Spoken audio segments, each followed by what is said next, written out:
All right. Okay, it's great to see everyone. Let's officially start today's discussion. All right. Today, we turn to the first of the Platonic dialogues. So as we make our way through the course, part of the architecture and the structure of the course, remember, we open the course by talking about what political philosophy is as it was understood by Socrates and Plato when they discovered it. And we talked about what that is. I'm not going to repeat it. I'm just walking through the steps. All right. And then we said, look, as powerful and potentially transformative as political philosophy is, as Socrates and Plato hoped it would be, as powerful and potentially transformative as political philosophy is and can be, as Socrates hoped, as Plato hoped, right? And it's an important point. So just hang on to that. Keep that in your mind. Let that resonate in your mind. And they hoped it would be powerful, and they hoped it would be transformative, because if political philosophy is real, if the truth exists about justice and who the hell we are, what human nature is, if we're rational and we can turn on the mind through thinking, through philosophy, and acquire knowledge about justice and about how to live well, and if we can apply that knowledge to ourselves and to the city, we possess the power and the intellectual capacity within ourselves to think and to think our way out of our crises and to transcend our crisis, right? If political philosophy is real, if the truth is out there, like Mueller thought they were UFOs, if the truth is out there, right? If human beings are rational, right? And we can acquire knowledge, apply it to ourselves and to the city, then there's hope. This is what I meant by the hope. Socrates had the profound hope. Plato had the profound hope that human beings could come to realize, right? And that's what Strauss meant on Tuesday. If human beings become aware that they are rational, if they take up the quest for the search for knowledge of the truth about justice in their own nature, then political philosophy is born. So if that's possible and we can do it, the hope is extraordinary, because it means that no matter where we are, no matter what has happened to us, no matter what crisis we are confronting and that threatens to devour us, we always already possess the intellectual and the rational, almost the spiritual capacity to search and acquire knowledge, apply that to our knowledge, and elevate our consciousness, right? And help to reduce crisis, help to reduce suffering, and learn how to, not easily, but to learn how to evermore and evermore live well, right? And this is the hope. This is the hope in the heart of political philosophy. This is the hope that moved Socrates, that motivated Socrates for 30 years to spend the last 30 years of his life talking to anybody who would listen about thinking about how to live well. This was the hope that set him in motion. This is the hope that made Socrates Socrates, and this is the hope for which he finally died, for which they finally killed him. So this is an extraordinary thing. And then we said, well, as potentially powerful and transformative as political philosophy is, and as hopeful and optimistic as early Socrates was, as Plato was, we also cannot look away. We have to bear witness to, we have to see. Otherwise, we're dishonest. Otherwise, we're inauthentic. Otherwise, we're not courageous. We have to bear witness, and we have to see, and we cannot look away, that political philosophy is born in crisis, and it sets in motion crisis. Okay. And then we said, well, let's look at some examples of crises in the Greek tradition prior to the emergence of political philosophy. So we read the Antigone, And we saw a series of crises that emerged in the question of who rules and why.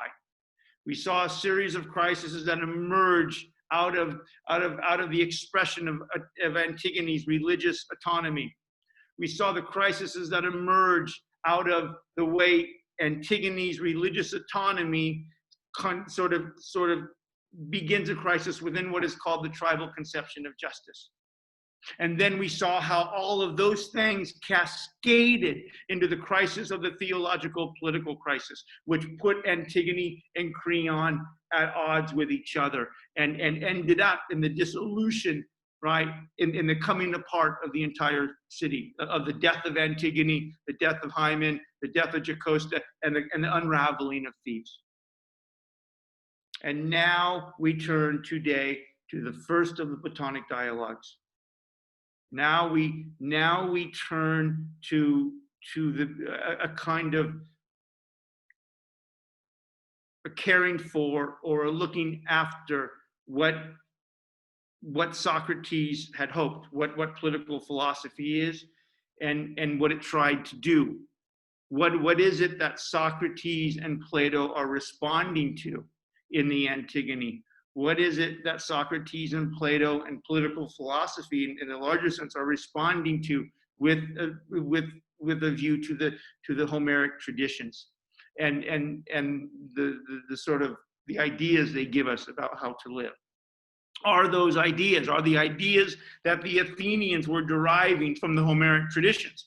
Were the ideas that the Athenians were deriving from the Homeric traditions about who rules and why, about autonomy, about the tribal conception of justice, about power, about courage, about friendship? Were the ideas that the Athenians were acquiring from those traditions, were those ideas useful? Were they good ideas? Right? And this is the kind of moment in which political philosophy is born. So as we turn to the first of the Platonic dialogues, the Euthyphro, right? One way to begin the Euthyphro, one way to kind of to start to approach it, even before we get into the text, one useful way of approaching the Euthyphro is to think of Plato's Euthyphro as a direct response. Let's think of Plato's Euthyphro. There's lots of ways to think about it, of course, but just as we start to segue into the text itself, let's think about Plato's Euthyphro as a sort of direct response to the 3 or 4 primary problems that we encountered in Sophocles' Antigone. Let's just think of it like that, because that's a useful way to structure how we start to think about the Euthyphro, right? What if we think about the Euthyphro or begin to read the Euthyphro as a kind of response, as Plato's response, as Socrates' response, as Plato's response to the 3 or 4 primary problems or primary crises that we encountered in Sophocles' Antigone. In fact, what's powerful about this moment and interesting about this moment and heartbreaking about this moment is not only can we view the Euthyphro, Plato's dialogue, the Euthyphro, as a kind of point by point response to the problems we saw in the Antigone. What's profound about this, and looking at it like this, is the realization, right, that unlike the Antigone, unlike Sophocles' Antigone, which was fiction, which was a tragedy, a play, which was fiction, we know that the Euthyphro was a real event. The dialogue that we are about to read by Plato that reports the conversation between Euthyphro and Socrates, the conversation that we're about to follow in the dialogue by Plato, was a real event. It really took place. Euthyphro was a real person.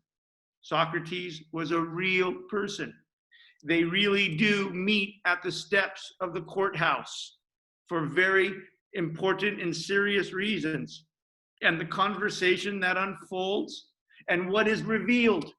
What is revealed in the conversation?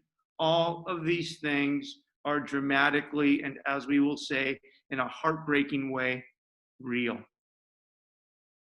And so what's really dramatic to think about, right? It's fascinating to think about. The Antigone was a fiction. Now we see the problems in real life, right? If we think about the Euthyphro in just in one way as a kind of response to the problems you saw in the Antigone, okay, that's useful to think about. It helps me structure things, but it's also heartbreaking to realize, oh wait, the Antigone was a fiction, it was a play. But now we are moving from the realm of fiction to the world of real life. Euthyphro is a real person. He's really come to bring indictments of manslaughter against his father. This is really going to set in motion a family crisis. He's going to a real court to do this, where he really meets a real Socrates, who's also come to the court to learn the charges that a real Miletus has brought against him, for which a real Socrates will really fucking die in 3 days from the moment of this dialogue. Actually 10 days. The trial takes place 3 days later, and then Socrates lives for 6 days after the sentence. More on that later. All right, so this is profound. We can think of the Euthyphro as a point-by-point response to the crises we saw in the Antigone. But now the crises are real. They're not fictional. They're not a play. They're not fictional. They're not imaginary. These are real people in real families that are on fire, that are in crisis, that are on fire. This is a real person, Socrates, who's come to learn the charges for which he will be accused and killed. And it's happening in a city that is literally coming apart, not unlike America. You can't exaggerate this stuff. All right. So in the Euthyphro, and some of this is right there on the outline for you. In the Euthyphro, we encounter a real world. We encounter a real world example of the crisis in the family. We encounter a real world example of an emergence of Euthyphro's religious autonomy. We encounter a real world example of a moral crisis in the family and in the city. And we witness a real world example of how that moral crisis becomes a political crisis. And so if you think about it. Euthyphro's come, and we'll say more about this as we get into this, but Euthyphro, as I just mentioned, he's come to something has happened. We'll talk about that in a second. Something has happened at Euthyphro's farm. Something has happened, some incident has happened, and Euthyphro's father was involved, and it's quite serious. And Euthyphro is coming to the court. Euthyphro is bringing charges against his father, thus setting in motion a family crisis. So at the core of the Euthyphro, the dialogue, and at the core of why Euthyphro is going to the court, where he meets Socrates, right? The core of that is a family crisis. There's a family crisis in Euthyphro's family. And there's a family crisis in Euthyphro's family because something profound has happened. And Euthyphro, as we will see in a few minutes, believes that he is an expert on religious and moral things. Euthyphro believes that he is an expert in religious and moral things. So he has what we saw in the Antigone. He has a version of a kind of religious autonomy, right? He believes he knows and understands at a very deep and profound level what the gods expect. And And he's come to the court to do what he thinks is morally correct, bring charges of accidental homicide against his father. And by the way, the family crisis is even deepened because even members of his own family think he's crazy for doing it.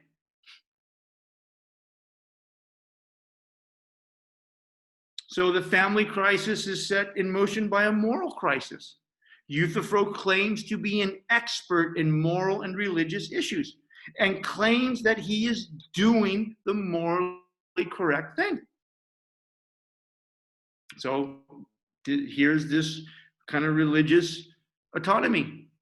And he believes he's doing the morally correct thing in light of the tribal conception of justice. He has this kind of sense that this is what the gods expect of him to do, that this is the just thing to do. And to not do it would be immoral, would be impious, would be incorrect in the bigger sense. And this whole series of events and ideas leads to the familial and moral crisis, is leading to a legal and political crisis. Because where is he going? He's going to an actual court. And he's going to bring these charges, and a case is going to be heard. And it's both a legal and a political crisis because during this time in Athens, the two were deeply connected, right?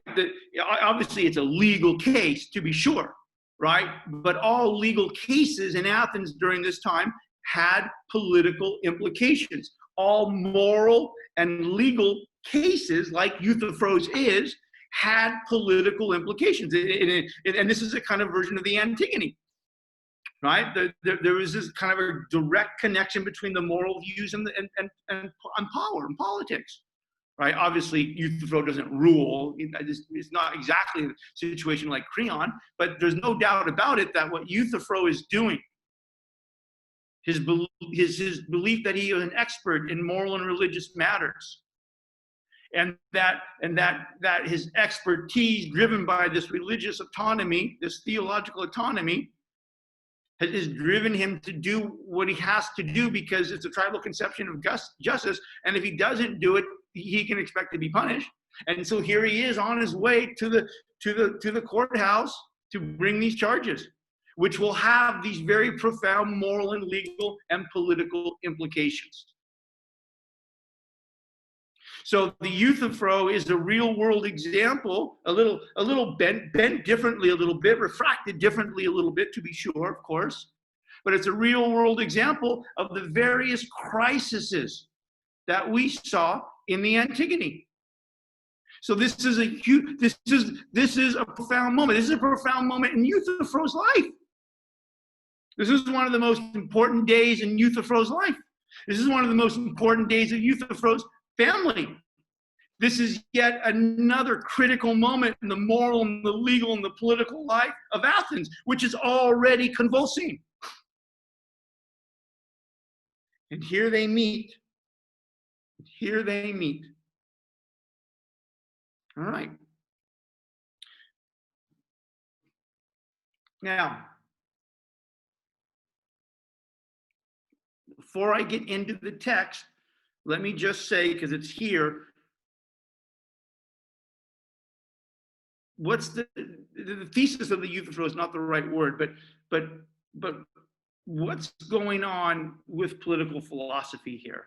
And it's here in the outline, so I just want to add it in here, and then we'll get into the text. So for Socrates and Plato, the Homeric traditions are both objectively false and dangerous. According to Socrates and Plato, the Homeric traditions are both objectively false and dangerous. The idea of the tribal conception of justice, according to Socrates and Plato, is subjectively false. That's not what justice is. In fact, just as we will see with Plato and Socrates and Plato, justice is something fundamentally different. Right? So the Homeric traditions are objectively false and dangerous. Right? It's really not objectively true or a good idea that you understand political power in this royal, absolute, paternal way. Whatever you think autonomy is, conceiving it in terms of your conception of theology, what the gods expect of you, is untrue and dangerous. Thinking of justice in the tribal conception of justice is untrue and dangerous, right? So hovering around the dialogue is Socrates and Plato's kind of suspicion about the Homeric traditions and the knowledge they give us about how we lead our lives. So for Socrates and Plato, the real problem, the real crisis for Socrates and Plato is the Homeric traditions themselves. The origin of all these various crises, right, is in fact the sacred values of the city itself, the Homeric traditions, right? And this kind of goes in line with a punchy way we often think about what political philosophy is. Socrates, I'm paraphrasing Socrates, of course, he didn't say it like this, but he could have, right?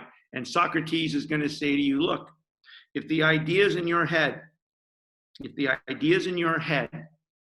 about the most important things like justice and love and courage and friendship, if the ideas in your head about those essential things and the ideas in your head about what the hell it means to be a human being, if the ideas in your head about those things are flawed or problematic or untrue, then you're going to have a problem. You're going to have a crisis.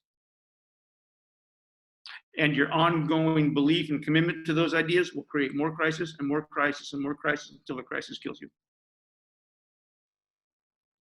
Right? So for Socrates and Plato, when you look at the big picture, right? When you look at the big frame, it's in fact the Homeric traditions themselves. It's precisely what the Homeric traditions say about power. It's precisely what the Homeric traditions say about the gods. It's precisely the Homeric traditions, what they say about friendship. We'll see that in the Crichton when we get there. It's precisely what they say about justice. It's precisely what they say about love and family. In fact, what the Homeric tradition says about all of those things is the problem. That's the origin of the crisis. The traditions themselves are the source of the crisis, because the ideas that they have about those important things and about who the hell we are objectively false and they're dangerous. In fact, this is why the city's on fire. This is why Euthyphro is on his way to do some potentially stupid shit.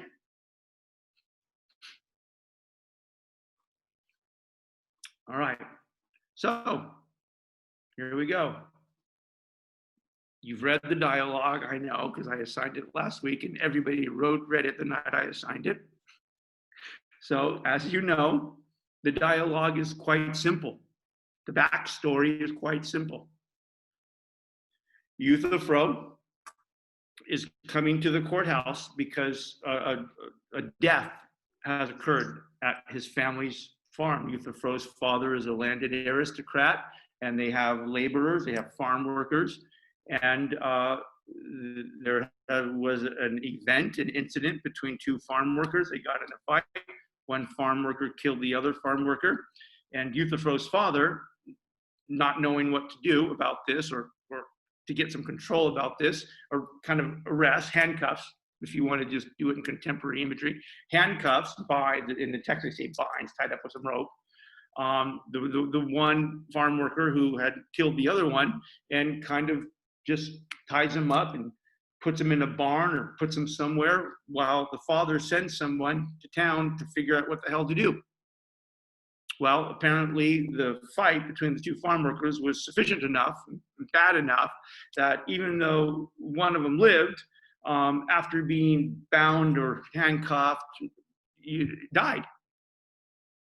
These are kind of the simple facts. And Euthyphro, with his claim to be a moral and religious expert, looks at what has happened and thinks that his father, that the death of the second farm worker is his father's fault, that the father has acted unjustly in some way. And again, I have no idea about this, and I don't want to get into a debate about this. This is kind of the flow of events. And so Euthyphro has come to bring charges of a kind of accidental homicide against his father. That's why he's come to the court, literally.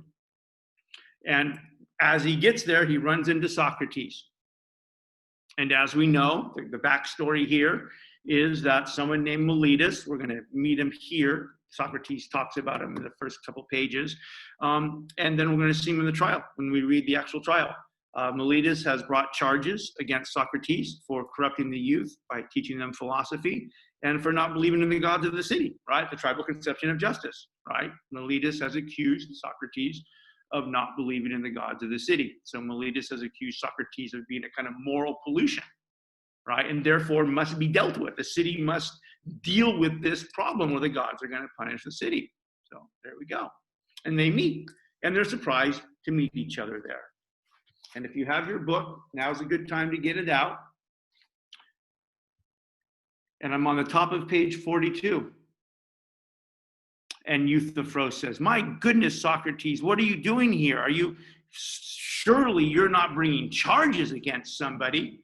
And on the top of page 42, Socrates says, "No, certainly not." And Euthyphro, "But someone has brought charges against you?" And Socrates says, "Quite so."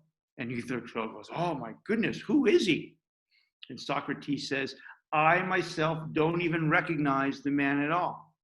Euthyphro, "He is apparently someone young and unknown. Miletus, as best we can tell, is in his late 20s, early 30s, when he brings charges against Socrates. So again, fairly young by these standards, right? It's fairly young.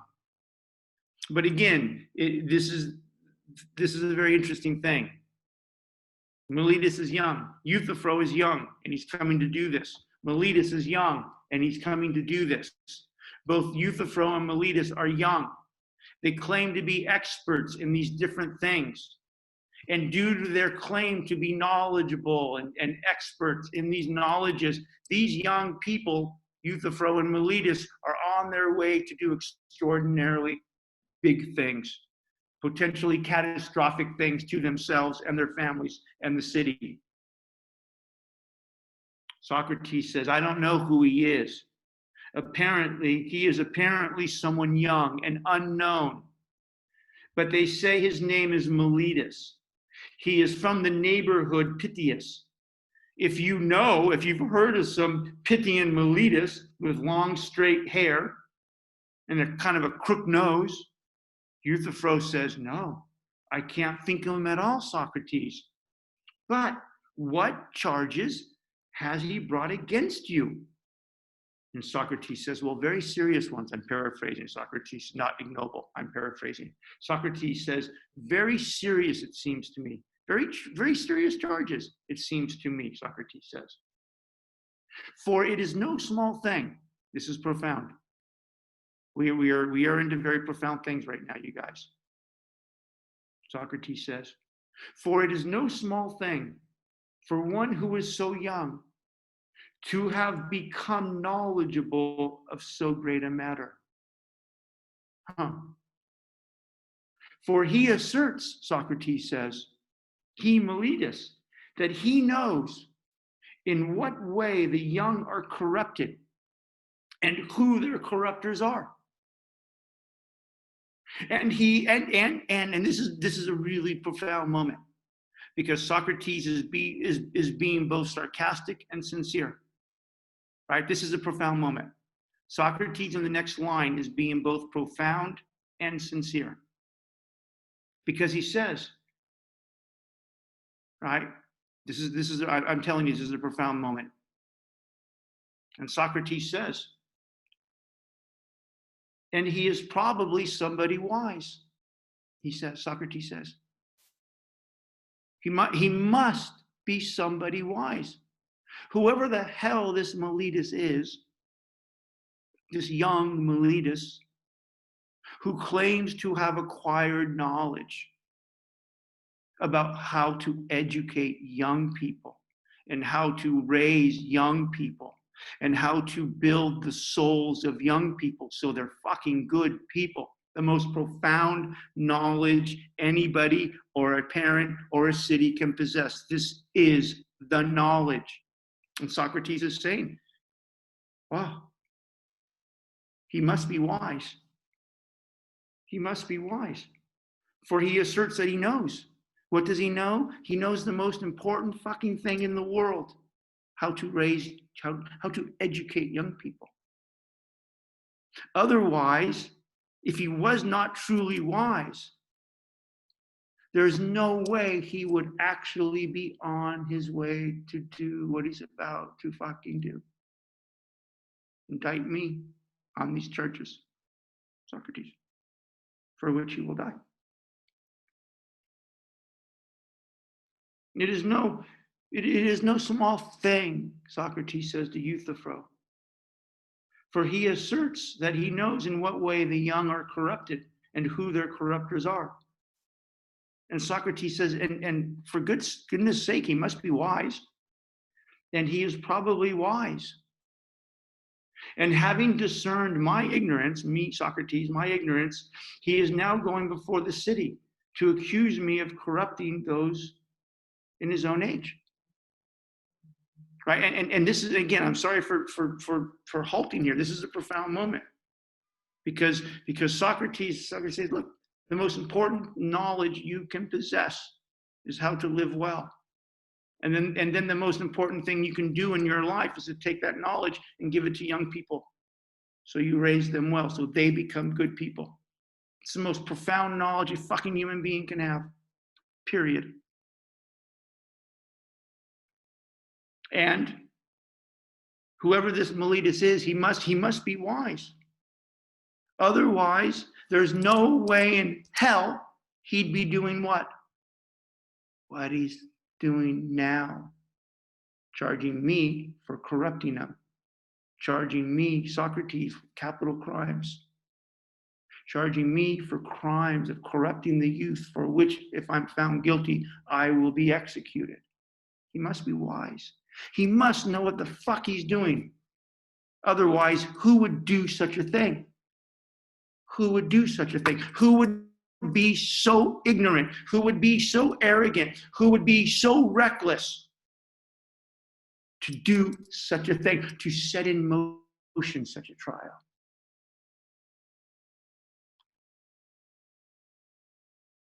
And Socrates goes on to say, and he alone of all the politicians appears to me to begin correctly. Because Socrates says, for it is correct. Socrates, the 70-year-old Socrates, 10 days before his death, says, it is correct. It is correct to educate the young first. That's right. That's correct. So that they will become the best human beings possible. And so Miletus is perhaps first cleaning me out. The corruptors of the young. And Euthyphro, this is a critical moment. Euthyphro says to him,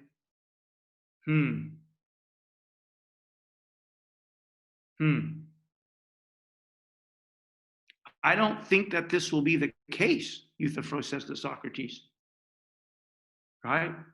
For he seems, Euthyphro says about Miletus, for he seems to me simply to be doing evil to the city by attempting to do injustice to you. Remember that. Don't forget that. Circle that in your book. Oh, okay. And they talk a little bit more. And then on the bottom of page 43, Socrates turns to Euthyphro. And he says to Euthyphro, and your lawsuit, Euthyphro? What is it? Why are you here? Are you defending or are you prosecuting? And Euthyphro says, prosecuting. Socrates goes, boom, right? Now Socrates is getting kind of Socratic. Now the fun's going to come. He goes, who? Oh my goodness.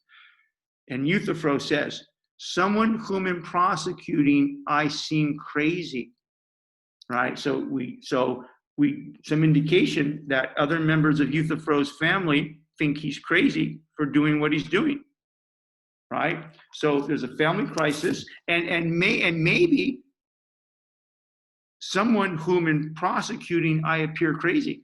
So obviously members of his own family think he's crazy for doing this. And maybe they think he's crazy for doing it because it's his father. And maybe they think he's crazy because they don't understand his moral justifications, because maybe there's a debate in the family about what the morally correct thing to do is. Like there was a debate between Antigone and Creon about what the morally correct thing to do was. Someone whom in prosecuting, I seem crazy, I appear crazy. He says, mad. And Socrates makes a joke. Socrates makes a joke. What then? Are you prosecuting someone who flies? Right, like someone who can fly away? It's a joke. And Socrates and Euthyphro says, oh no. He is far from flying, Socrates. In fact, he happens to be quite old. Right. And Socrates says, well, who is he? And Euthyphro says, my father. And Socrates says, your father? Best of men? Socrates is shocked. He's shocked. He says, your father? Best of men. Right? And this is a great moment because obviously Socrates is shocked. And shocked for a couple reasons. One, Euthyphro is very young. Two, he's bringing charges against his father. And three, the best part of the whole damn the whole damn dialogue, forget everything else. Forget everything else. Don't really, that's a joke, but for the moment, forget everything else about the damn dialogue. This is the best part of the damn dialogue. Socrates says to Euthyphro about Euthyphro's father, best of men? Huh. All right? If Socrates thinks you're a good fucking person, you're probably a pretty damn good person. It would be the great honor of my life if Socrates says, Professor Dungy, best of men? This is high praise from a 70-year-old Socrates who spent his life thinking about how the hell to live well. Right? So obviously Socrates knows Euthyphro's father. And obviously Socrates has a very high opinion of him. So the mystery deepens, all of this deepens. And Euthyphro goes, yeah, my father. Socrates says, your father, best of men? And Euthyphro says, certainly, yes. And Socrates says, what is the charge? What is this about? And Euthyphro says, murder. It's very dramatic, right? Plato's a great writer, right? Euthyphro says, murder, Socrates. Right? And literally Socrates says, oh my God. He says, Socrates says the ancient Athenian equivalent of, oh my God. He says, Heracles, right? Next time you want to say, oh my God, in the text, write Heracles, exclamation mark. Your friends will think you're cool. Heracles, oh my God, Socrates says. And now we are in the boat, and we are in the river, and we are going up the river to the heart of darkness. Now the heavy shit begins. And Socrates says, holy shit. I'll paraphrase. Socrates says, holy shit. Surely the many, Euthyphro, are ignorant of what way is correct. For I don't suppose, Socrates says, that it is the part of just anyone to do this correctly, but of one who is no doubt already far advanced in wisdom. And Euthyphro, without skipping a beat, without thinking, without a blink in the eye, without even a millisecond, Euthyphro says, far indeed by Zeus, Socrates, far indeed. Oh. And then Socrates questions him about the details. Well, tell me what the hell's going on here. Holy shit. And Euthyphro explains what has happened. I'm not going to read that. Doesn't matter. Euthyphro explains what happened. And then in the middle of page 45, Socrates says again, he's looking right at Euthyphro. He says, Euthyphro, but before Zeus, he said, Socrates says, but before Zeus, which is, look, for God's sake, we would say for God's sake, and mean it in its literal serious sense. Holy shit, for God's sake. This is what he's saying. But before Zeus, Socrates says, do you, Euthyphro,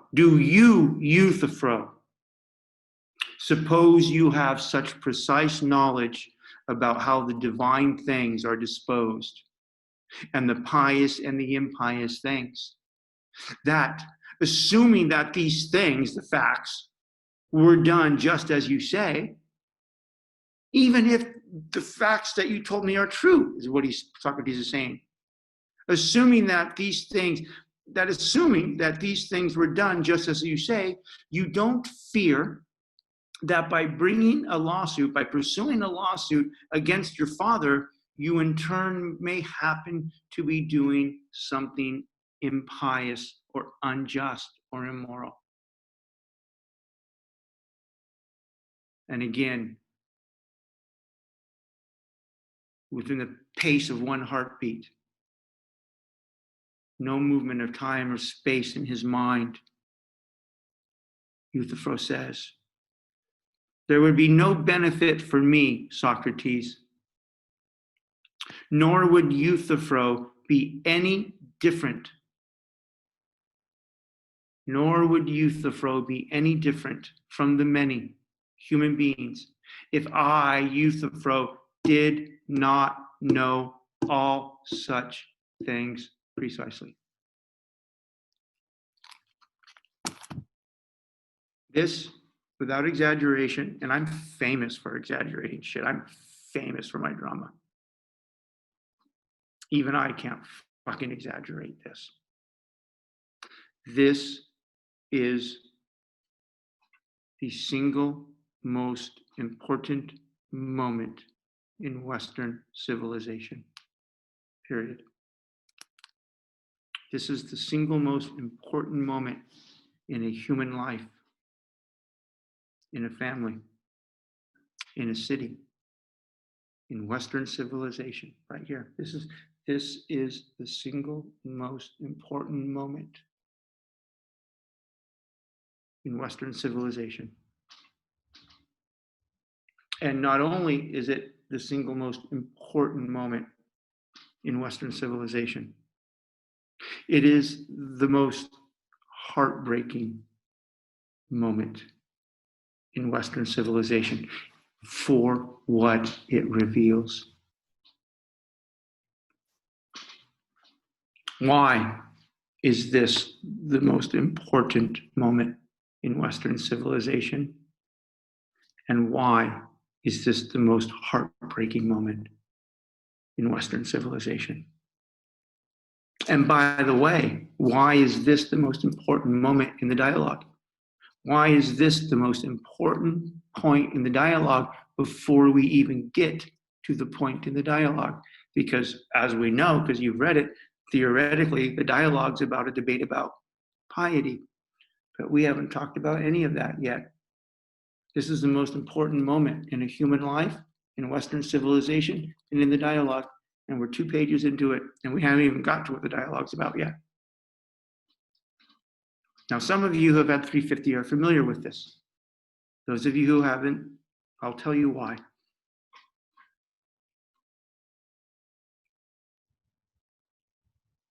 What has Socrates just tried to do?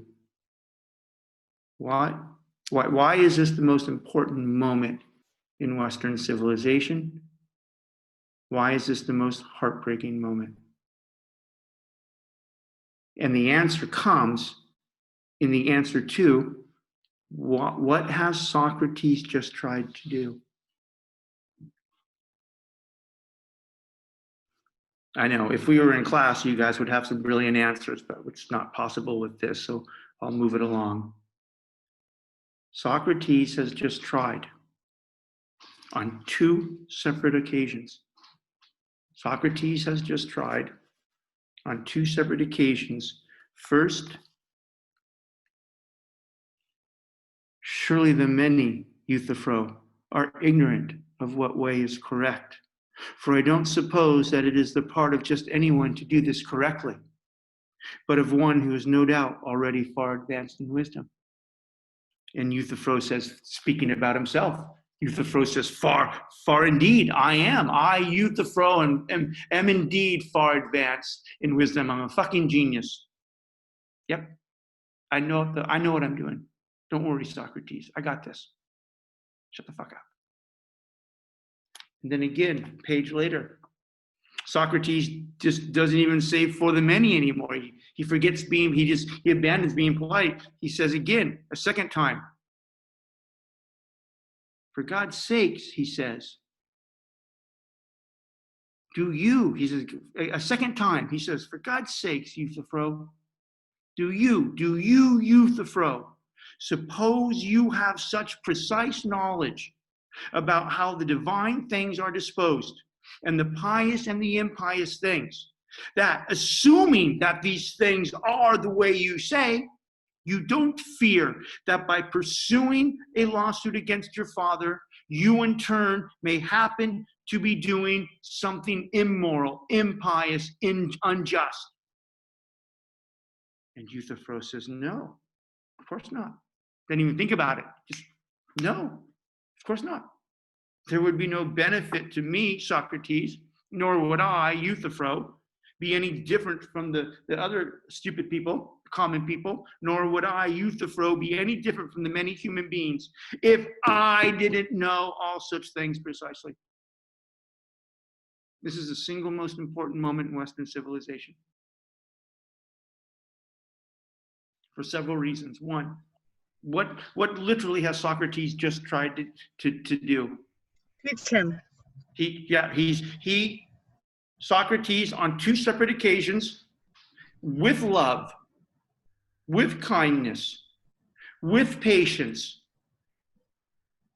with love, with kindness, with patience, tried to offer Euthyphro an opportunity to think about what the hell he is about to do. On two separate occasions, Socrates offers to Euthyphro an opportunity to take 5 damn minutes, 10 minutes. Take a step back and think for 5 or 10 minutes about whether or not Euthyphro really knows what he needs to know in order to proceed correctly, or if what he knows is going to produce a good outcome. Socrates asks him twice. Offer again, without sarcasm, without aggression, without disdain. Ask him twice. Are you sure that the ideas in your head about these important things that have motivated you to do something which is one of the most important and potentially catastrophic moments in your life? Hey, Euthyphro. Hey, everybody out there. Hey, Euthyphro. This is one of those moments in your life. There's going to be about 5 or 6 of them before you die. But this is one of those fucking moments in your life where the thoughts and the actions you undertake right now may potentially alter forever and irrevocably the direction of your life. This is one of the most serious moments in your life. Do you want to take 5 or 10 minutes and think about what the hell you're about to do, and specifically about whether or not the ideas in your head are the right ideas with which to undertake this moment? This is a potentially catastrophic moment in your life. The decisions you make, what you're thinking, and the decisions you make right now, quite possibly will alter and quite possibly catastrophically the rest of your fucking life, your family's life, your children's life, the city's life. Socrates offers. So Socrates gives the gift. As Samantha said, this is the beginning of an attempt to teach. Socrates gives the gift. Here, do you want to think?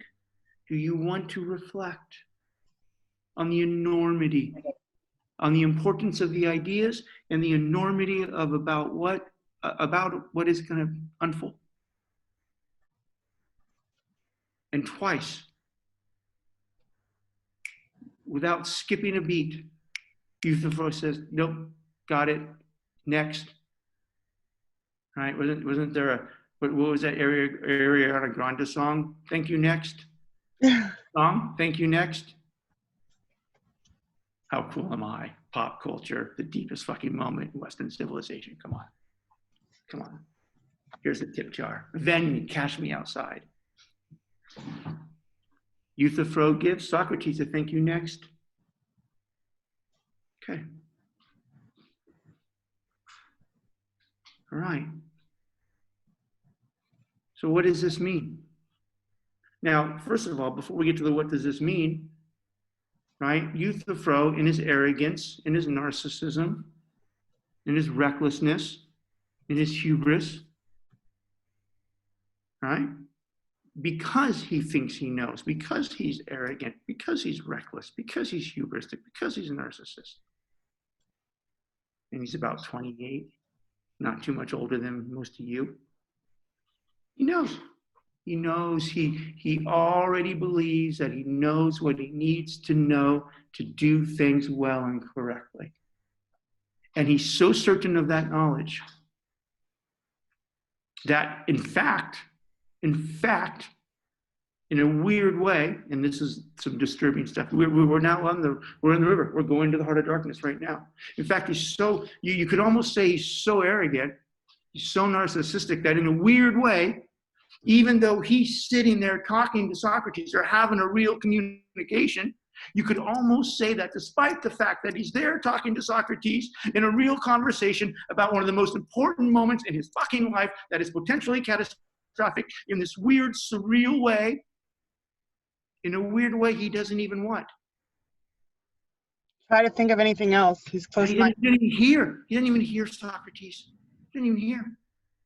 Didn't even hear it. Didn't even hear the offer. He doesn't hear or see the offer. Right? Socrates offers him twice an opportunity to think, to stop, think, maybe exit the potential crisis. And even though Euthyphro's there, he's kind of present, he's talking to Socrates, he doesn't hear him. Doesn't hear it. Far indeed, I'm far indeed advanced in wisdom. No. I don't fear that at all. I'm Euthyphro. I know these things. Thank you, next.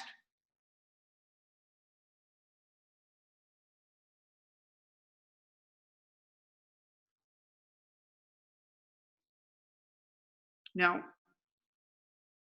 had I been drinking a glass of whiskey, I would have said, and probably meant it, that the class is over. The class is over. It's done. Done. Class is over. And meant it. And meant it. This is a class on political philosophy. This is a class about the discovery and the potential power and transformative power and effect of political philosophy. And we spent 5 weeks hanging out, but now the class is over. And why is the class over?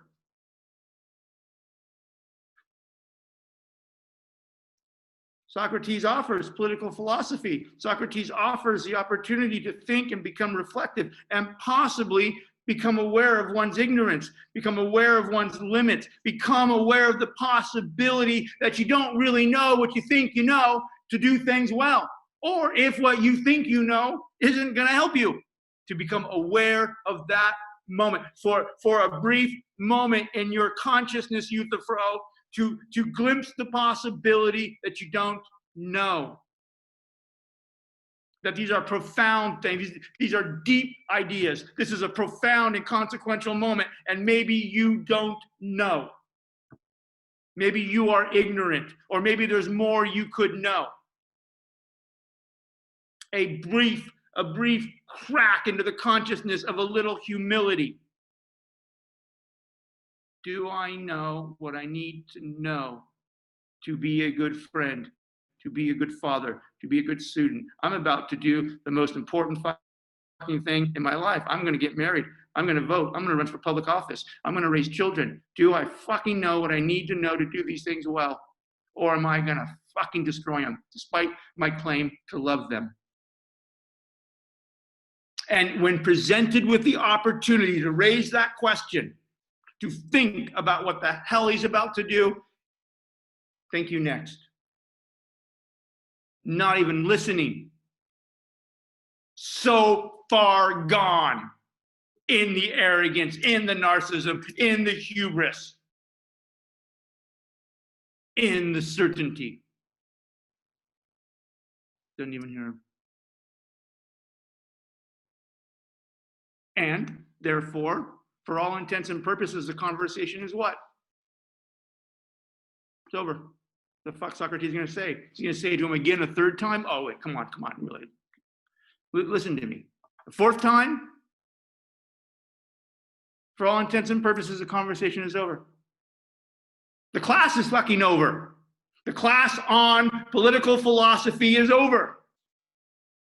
Because Socrates tries to offer Euthyphro political philosophy to think about what the hell he knows and what he's about to do, and whether or not it's going to elevate or create catastrophic consequences, and Euthyphro can't be bothered to think. And therefore, as Samantha said, Euthyphro can't be educated. The conversation is over. Philosophy is over. It's dead. It's dead. Euthyphro can't be penetrated. His arrogance can't be penetrated. His narcissism can't be penetrated. His hubris can't be penetrated. If his arrogance can't be penetrated, he can't be taught. If he can't be taught, he can't think more profoundly. He can't elevate himself. He can't be educated. Because he believes he already knows what he needs to know to live well, he can't be educated. The class is over. How do you have a class in political philosophy for people who don't think they need it, who don't want it, who can't be educated, who come to a lecture and listen to you spew and say, thank you, next?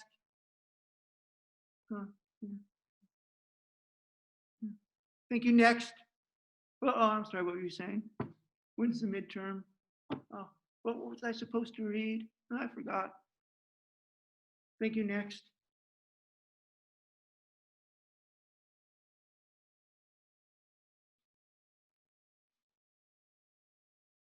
Euthyphro can't be educated. If Euthyphro can't be educated, there's no possibility of political philosophy. Class is over. This is the most important moment in Western civilization because it reveals. If Euthyphro is an average person in our arrogance, that are in our mid-20s or late 20s, we got to figure it out. Thank you, next. Right?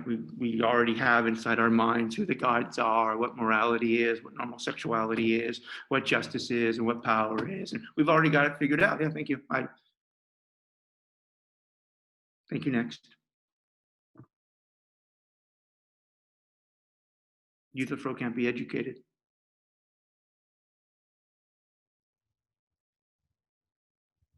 Philosophy dies. What's the point of education? If Euthyphro is in any way, and I want to keep my job, so I'm going to say if any way as an abstract possibility. If Euthyphro is in any way like the people in our culture, people in their 20s, people in their 30s, people running around the fucking place, absolutely certain that they know exactly what they need to proceed correctly in life. And they don't want to be questioned. They don't even hear the questions. Thank you, next. Good to see you. Thank you, next. if we have people at the university who come already thinking, like most people do by the time they're 25, 30, that they know what they need to know, and that's it. Then what's the point of education? Are we even, what the fuck are we doing? Is education possible? I don't know. Euthyphro can't be penetrated. Didn't even hear him. Didn't even hear him. He's having a conversation with fucking Socrates, but he's not listening. Imagine. How many times have you been there? How many times in my horrendous lectures have I been fucking, which would probably be right. You would be excused if that were the case. All right. The single most important moment in Western civilization, the most heartbreaking moment in Western civilization. Euthyphro is about to undertake one of the most catastrophic decisions and set into motion one of those catastrophic events in his life. It's going to destroy him. It's going to destroy his family. It's going to impact negatively the city. And he can't be helped. Can't be reached. Can't be penetrated. He can't take the first step into a kind of philosophical wisdom, which is the openness to the idea that maybe I don't know. That's the first step to philosophical wisdom. Oh, you're right. This is a fucking big deal. Maybe I should take a minute and think about it. And maybe Socrates, thank God you're here. The gods must have sent you. Maybe we'll talk about it. Can't do it. You can't be taught. You can't be taught. Euthyphro doesn't want political philosophy because he doesn't see it. Doesn't see the offer. And he doesn't think he needs it. He can't be taught. Political philosophy just died. In fact, political philosophy dies before Socrates actually physically dies. Socrates has got 11 more days to live. But the whole idea of political philosophy just died right now. It's dead. The class is over. For all intents and purposes, the hopeful, optimistic idea of political philosophy, it just died. It died. Political philosophy lived for 70 years in human civilization, and it died. It died on page 45. 2.5 pages into the Euthyphro. 20 minutes into the conversation with Socrates and Euthyphro, political philosophy died. Euthyphro can't be educated. All right. I've asked you to read one of the most important and profound and disturbing things in higher education, Plato's understanding of irony and what it is. And we're gonna have that conversation on Thursday, and then we're gonna read the book again.